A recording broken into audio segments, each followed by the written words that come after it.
देखु भद्रक जिलार व्यक्ति हो पारे किंतु ये अभिभक्त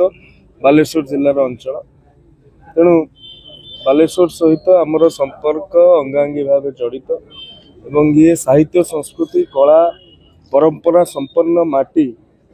सबुबले संपूर्ण ओडिशा को दिग्दर्शन देइछि। आपण जो कथा कहते केवल क्रीडार भित्तिभूमि बा क्रीड़ा को प्रोत्साहन नुहे फकीरमोहन यूनिवर्सिटी परी उच्च शिक्षा विभाग विशेष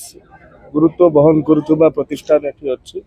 एवं जो कहते लोककला संस्कृति ये संपन्न माटी निश्चित भाव में सरकार यह गुरुत्वर सहित ग्रहण करेंगे